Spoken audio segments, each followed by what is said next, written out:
The John Woo was John Wooing, but somehow I'm still disappointed.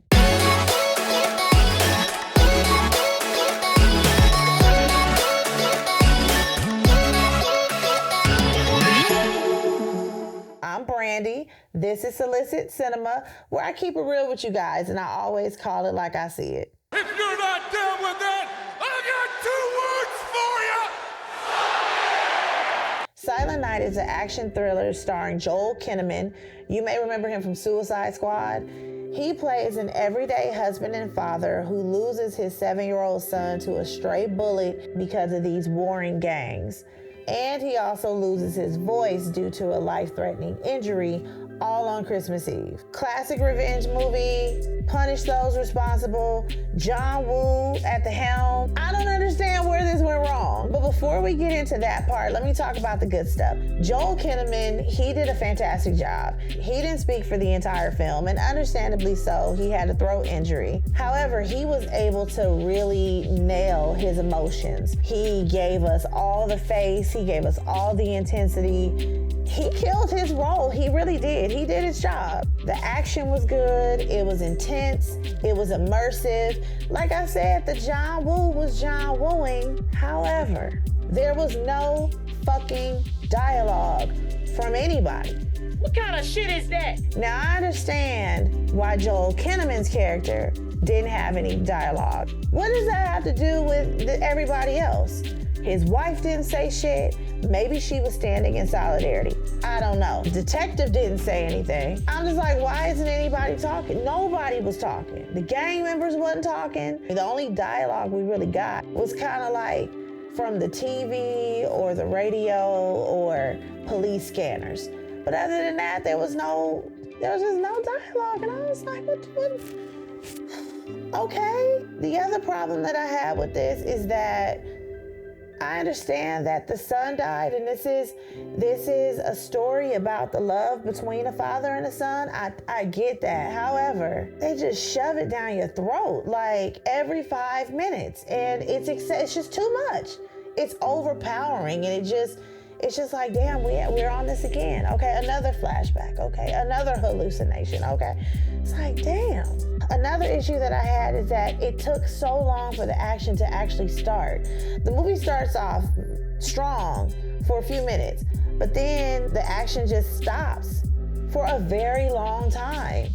Too long, in my opinion, considering that nobody's fucking talking. Maybe if there was some dialogue, it wouldn't have been so bad, but you're just kind of sitting there like, okay, when are we gonna get going? You know, I'm expecting John Woo to John Woo, which means wear me out. Like, Face Off is one of my favorite movies ever. And I'll be worn out because it's like so many action scenes, right? If you've ever seen Face Off, you know, it shit takes like an hour for the action to actually get going. Without the dialogue and it taking forever for the action to get started, the story just fell flat for me. You know, the not talking became real gimmicky because now it's like, y'all should be talking in certain scenarios, but they're not. So, even though I didn't particularly care for this one, I'm not going to throw it out completely. I'm not going to say it was completely trash. I'm actually inclined to give John Woo a pass on this because he accomplished something that is so great. This is his first independent American film. So he didn't have a whole bunch of time. He didn't have an endless budget. So that does change things.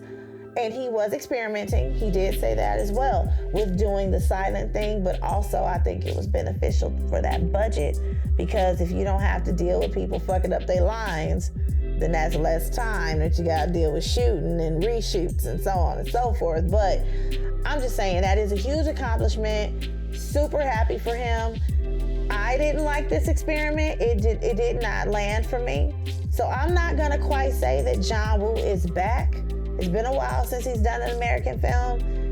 This one right here, I'm not saying don't go see it because, especially with me knowing that this is an independent film, I do want it to be supported so that he can do more and maybe do better next time after learning from the missteps in this one, because if you're gonna go see it, just go on like a $5 Tuesday. That's what I would recommend. I would say it's worth a $5 Tuesday. Like, you ain't doing nothing on Tuesday night.